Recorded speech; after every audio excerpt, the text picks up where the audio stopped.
I understand we're about to talk a little bit about the world's first crafting MMO. Is that correct? I don't know if it's the world's first crafting MMO, but it's certainly one crafting MMO. We're building a game called Salem. It's a mythical, or it's a game set in mythical New England sometime during the colonial era. And it features a lot of crafting and, most importantly, I'd say building, and in a fully terraformable and mutable world that is persistent. Is it? Did you create this game because you felt that an ordinary MMO didn't really encompass the fullness of crafting and building and creating? Yeah, definitely, I'd say that. These games kind of, because we have several, but this one game it definitely grew out of a kind of frustration with the fact that a lot of MMOs, you kill a boss and then you see that very same boss respawn before your eyes, and that's not the way I feel in MMO, because I don't feel that's an MMO at all. I feel that's more of a single-player game with a chat lobby. I kind of want the game. I want players to be able to cooperate towards meaningful goals, and I want their efforts to kind of be materialized in the game world. So yeah, definitely. That ties into the persistency of the world and the fact that a death is a death. Definitely.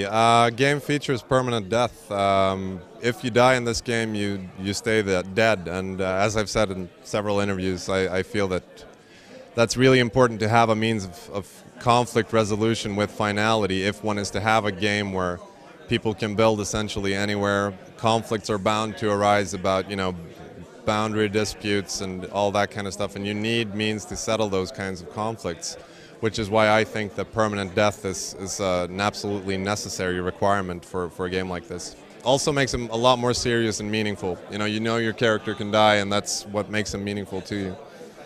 But it sounds really harsh, but I understand there's also mechanics in there to make sure that players who may go a little bit too hard on others will have to pay for it. Hopefully, yeah. The one mechanic that we have in the game is a scent mechanic, something we call the stench of crime.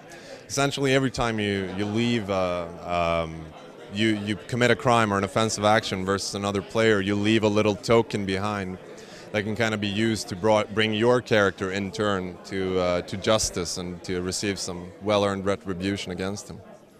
So we hope that. We don't want to enforce moral rules on the players. We rather hope that they will kind of balance the games themselves and enforce justice in the game themselves.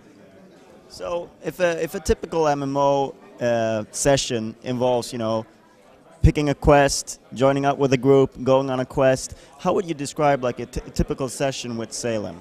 Hopefully there won't be a typical session per se, but a lot of the game is about crafting, farming, and building.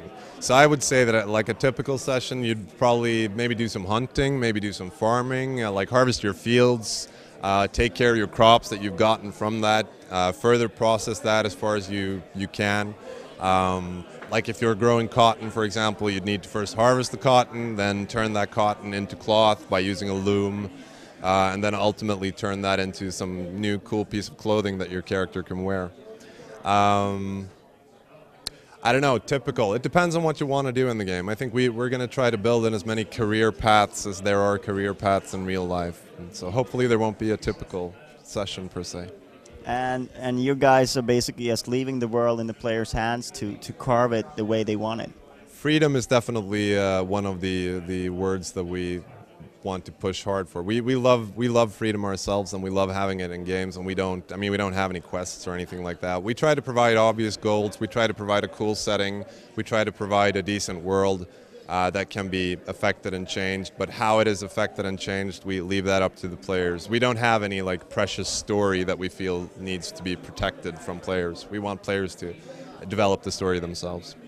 So the world, could you give us a little bit, like, why did you choose this setting, and what's unique about the world? Like I said, the world is set in like mythical colonial time New England, and that is probably partly because we needed a frontier. A game like this needs to be set at some sort of frontier, and this was one that came to mind, and also because I personally am a huge fan of history is a big personal interest of mine. I'm a huge fan of H.P. Lovecraft, and he obviously has written quite a lot about the New England area and And we felt that the whole American Gothic tradition, like Edgar Allan Poe and Herman Melville, and you know, like Tim Burton, like I said, that's really cool stuff, and it's an awesome setting. And we felt that an MMO hadn't been done there before, so we went for it.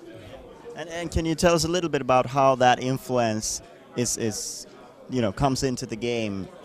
Most importantly, I'd say there's a lot of like historical and like mythical lore built into the game in pieces big and small, like from the character values that we have. They're based on like 16th, 17th century humor theory.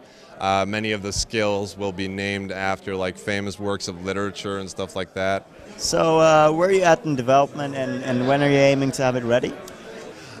We don't really know yet. We have like some internal dates that we're working towards, but we haven't really firmly committed to any exact release date. But we're looking at 2011, and Q2 has been mentioned, but I can't promise anything.